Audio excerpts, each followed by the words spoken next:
Paano niya nasabi paano niya nasabing maganda yung pag-aaralan pa lang?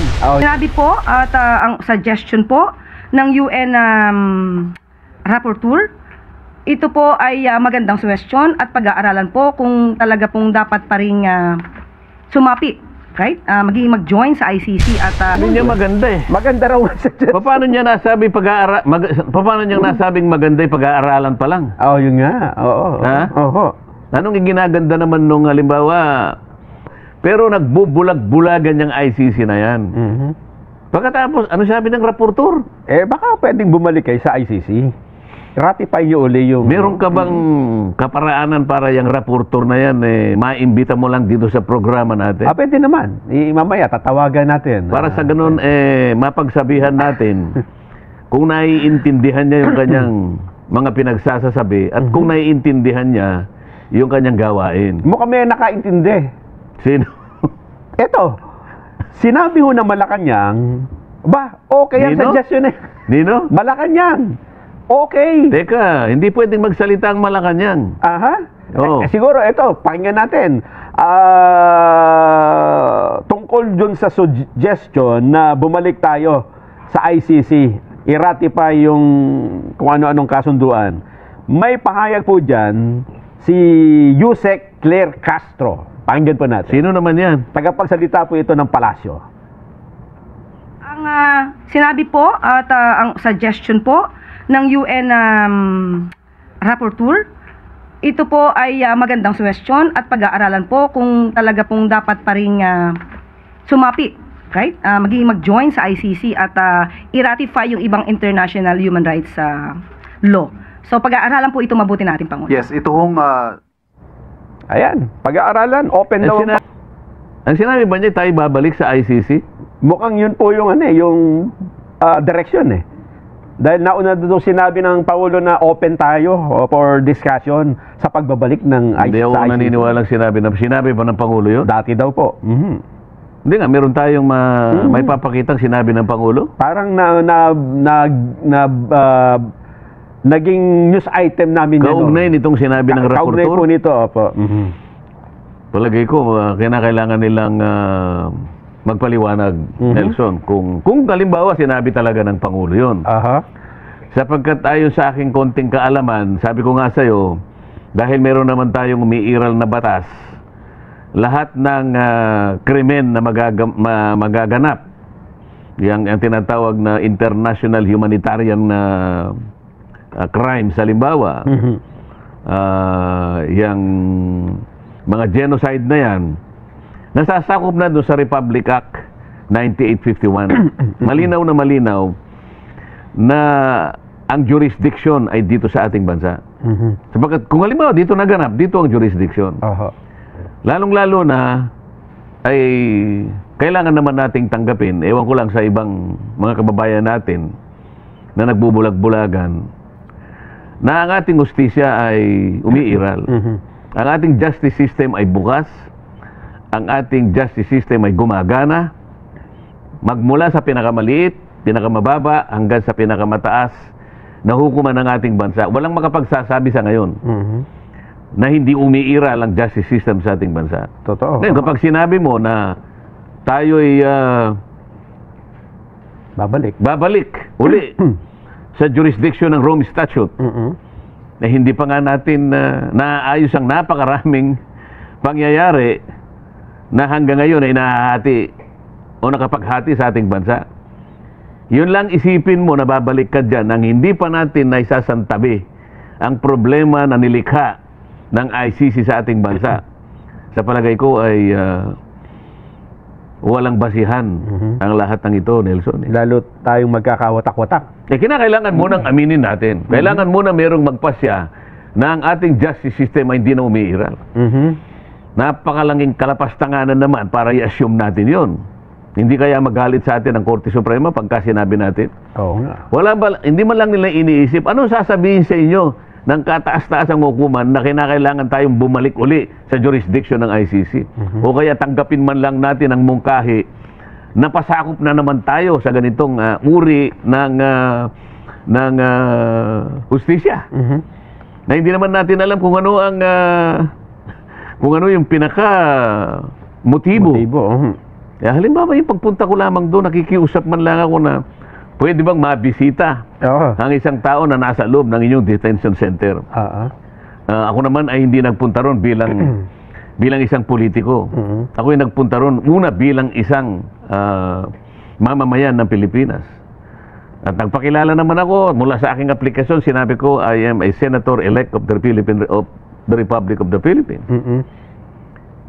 Wala ka man lang ni isang tao na makausap ng formal para sa ganun mapagsabihan ka man lang na yung aplikasyon mo ay hindi namin binigyan ng approval.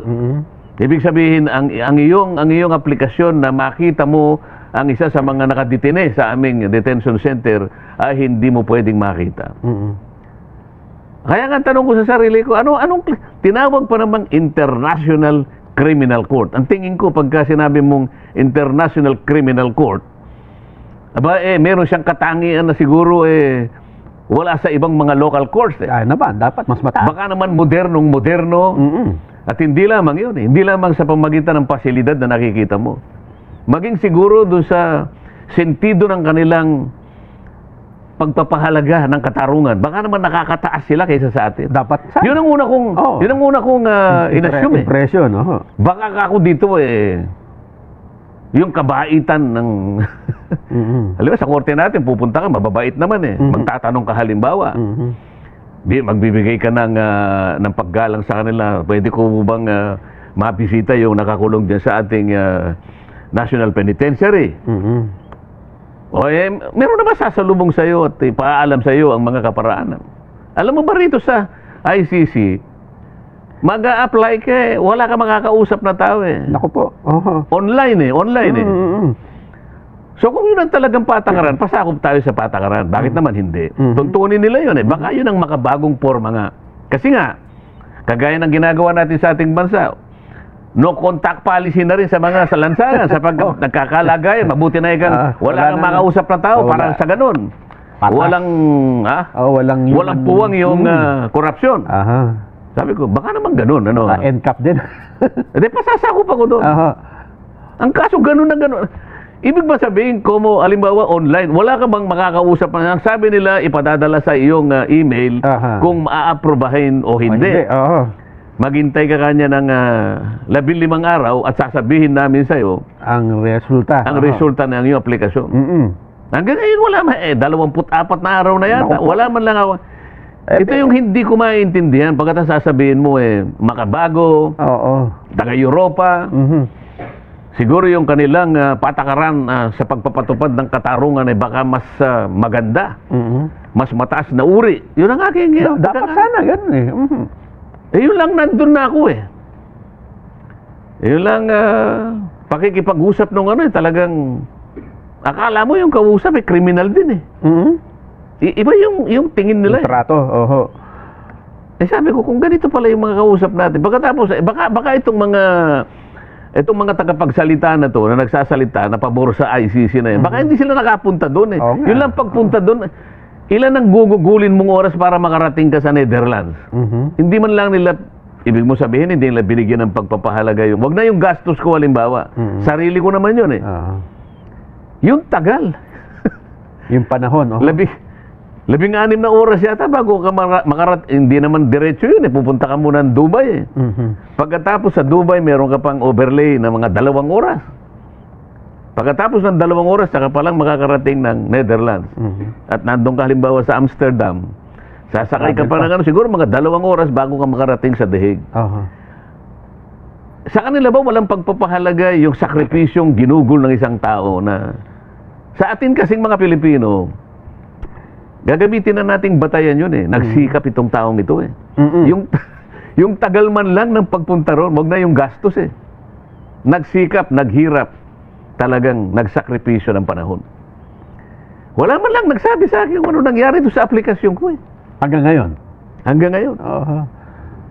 ito sentimiento pagkatapos sasabihin mo babalik tayo sa ICC wala palang Sen, Ang latest dyan, hindi ba, ay mayroon namang application na for interim release. At sabi ng abogado ay meron namang tatanggap na isang bansang miyembro ng ICC sa dating Pangulo at doon siya pansamantalang siguro ay mananatili. Anong sa tingin po ninyo? Kasi doon sa provision ng interim release, wala naman sinasabi na pagbibigyan kita kung wag na sa bansa mo. Wala naman sinasabi. Pwede rin sa bansa mo na bumalik ka. Ang sinasabi lang doon, huwag ka lang pupunta sa lugar na ayaw namin. So, i-specify niya eh. So, halimbawa, nagpasakop ka doon sa application with condition. Meron kasing with or without condition eh. Okay. Hindi ko alam kung ano ang batayan nila, kung with or without. Halimbawa, mabigat talaga yung paratang sa'yo, baka with condition kagad. Nakalagay doon, o sige, pagbibigyan ka namin na makalabas ka muna temporarily, pending trial, pero isaalang-alang mo ang mga sumusunod na mga tuntunin at patakaran, kondisyones. Ano?